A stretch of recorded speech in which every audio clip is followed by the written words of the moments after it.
Ya, buenas noches. Nuestro tema es proyecciones complementarias de tórax. Comenzaremos con la proyección anteroposterior en decúbito supino. En esta vamos a tener que el paciente va a estar acostado en posición boca arriba, es decir, decúbito supino sobre la camilla. Los brazos deben colocarse a los costados o por encima de la cabeza, en caso de que sea posible, para así poder evitar una superposición. El detector se va a colocar debajo de la espalda y la cabeza debe estar alineada y se debe evitar la rotación del cuerpo.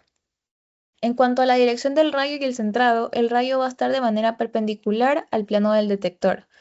Su centro va a estar aproximadamente a niveles de las escápulas inferiores, es decir, a nivel de T7, y va a tener una distancia foco-película de 100 a 110 centímetros. En cuanto a su respiración, es ideal una inspiración profunda, pero como algunos pacientes que están encamados no cooperan, lo que quiere decir es que no va a haber una expansión pulmonar y esta va a ser limitada. Las indicaciones clínicas de esta proyección es que es en pacientes que se encuentran en UCI o en urgencias, que no pueden estar de pie, tienen algún control de tubos endotraqueales, catéteres centrales o drenajes. Y también se utiliza para poder evaluar neumonías, derrames pleurales, congestión pulmonar. Siguiente. Continuando con proyección anteroposterior lordótica, la posición del paciente debe ser de pie o también puede ser sentado frente al tubo de rayos X. Aquí se va a pedir que se incline hacia atrás de una manera en que los hombros y la espalda estén apoyados en el receptor de imagen. Su mentón debe estar elevado, los brazos y las caderas estar colgados a los lados. Y una alternativa también es si el paciente no puede inclinarse, se puede poner un ángulo en el tubo de alrededor de 15 a 30 grados en dirección cefálica. En cuanto a la dirección del rayo y centrado, este va a tener que el rayo central va a estar dirigido al manubrio external o también en la región de los ápices pulmonares. Su centrado va a estar en la línea media a nivel de T2 y T3 y en cuanto a su respiración, esta va a ser una inspiración profunda y en indicaciones clínicas vamos a poder evaluar los ápices pulmonares cuando estos están superpuestos por las clavículas de manera normal, también en caso de sospecha de nódulos apicales, tuberculosis y tumores neumotórax de manera apical. En cuanto a la proyección anteroposterior sifótica, esta es una de las proyecciones que es menos común, pero se utiliza en casos específicos.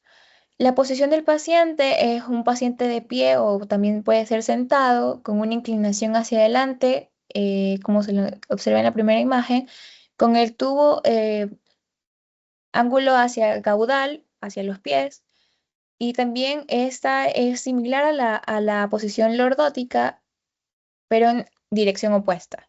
En cuanto a su dirección del rayo y centrado, el rayo debe estar angulado entre 15 a 30 grados de manera caudal, centrado en la línea media del tórax.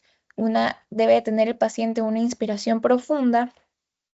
Sus indicaciones clínicas, aquí debemos de visualizar estructuras basales o clavículas desde el otro ángulo.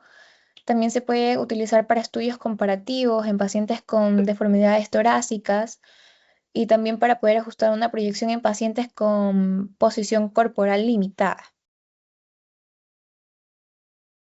Ya, y en cuanto a la proyección posterior en expiración, aquí el paciente debe estar de pie frente al detector con un mentón elevado y hombros adelantados para desplazar las escápulas fuera del campo.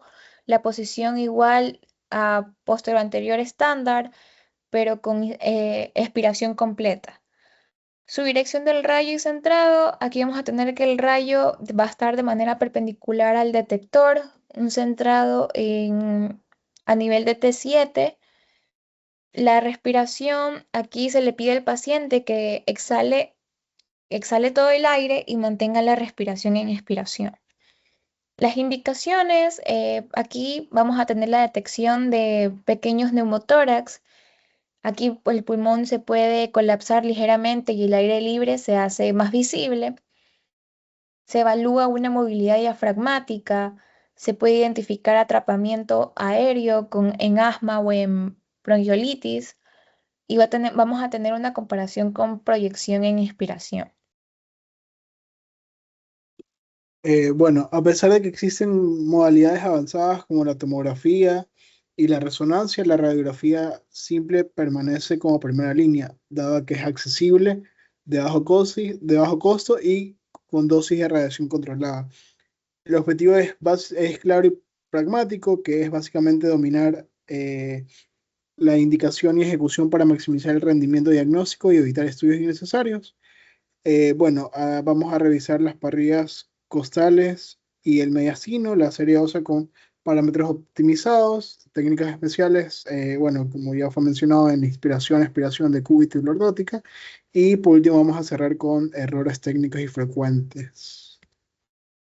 Eh, Aquí podemos ver las proyecciones oblicuas que básicamente sirven para desproyectar estructuras superpuestas en posterior, anterior y lateral, rotan tridimensionalmente la anatomía torácica para aislar las lesiones y su indicación primaria es la sospecha dirigida a fracturas costales, especialmente en porciones axilares y posterolaterales que pueden ocultarse en proyecciones frontales.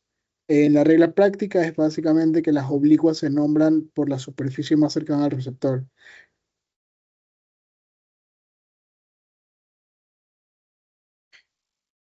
Aquí podemos ver que la serie ósea torácica es un estudio dirigido que se solicita ante el dolor focal, trauma directo, sospecha de lesión ósea. Y bueno, en la técnica vamos a optimizar el KVP más bajo y más mayor para aumentar contraste de calcio y detalle cortical. Esto va a sacrificar la visualización pulmonar que puede sobreexponerse. En el postprocesado vamos a poder ver el realce óseo y la ecualización de histograma, que va a ayudar, pero no va a sustituir a una técnica correcta. En la lectura básicamente vamos a buscar interrupciones de la cortical, trazos de fractura, ya sean lúcidas o escleróticas, y lesiones líticas o blásticas. Y bueno, signos de consolidación o callo que indiquen la cronicidad de la misma. La corrección técnica es básicamente ajustar los factores de exposición según el hábito corporal, que es comprobar el histograma de sistemas digitales y repetir si la penetración ósea es insuficiente. Bueno, continuando con las técnicas especiales, inspiración versus expiración, la maniobra se selecciona según objetivo. La expiración forzada puede aumentar la conspicuidad de un pequeño neumotórax al reducir el volumen pulmonar, pero tiene limitaciones, ya sea movimiento, peor calidad.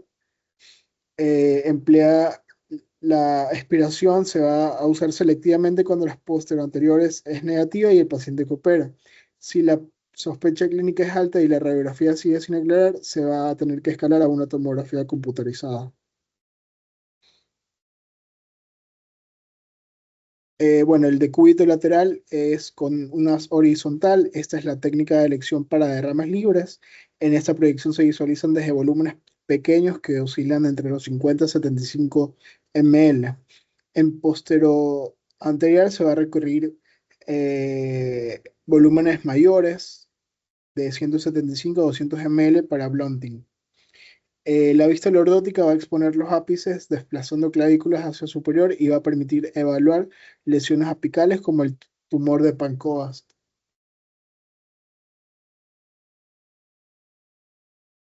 Bueno, dentro de los errores que más suelen dañar la interpretación, vamos a tener la rotación que va a producir pseudoensanchamientos mediastínicos y va a distorsionar las siluetas. También vamos a tener la hipoinsuflación que va a magnificar la silueta cardíaca y aglomerar marcas vasculonodulares y elevar el hemidiafragma. También vamos a tener la colimación o el centrado inadecuado, que bueno, esto básicamente recorta vértices y senos costofrénicos que van a ocultar los nódulos apicales o pequeños derrames. En la práctica se puede aplicar una especie de checklist mental antes de cada exposición, es decir, alinear las clavículas del proceso espinoso, el marcado lateral correcto, la confirmación de instrucción respiratoria y la colimación centrada. Es importante revisar la imagen en la consola antes de que el paciente se retire, ya que si hay un error se puede corregir inmediatamente. Eh, la mayoría de los errores son de posicionamiento y de respiración, más no del equipo como tal. Aquí vamos a tener un breve caso que, bueno, es un trauma costal con la posterior anterior normal y dolor focal persistente. En ese caso se solicita la oblicua dirigida al punto doloroso y se desenrolla la parrilla costal y revela una fractura no desplazada del séptimo arco costal posterolateral que la posterior anterior ocultaba. Esto nos deja como lección que, bueno, la sospecha clínica es igual eh, la- una especie de guía para la proyección complementaria.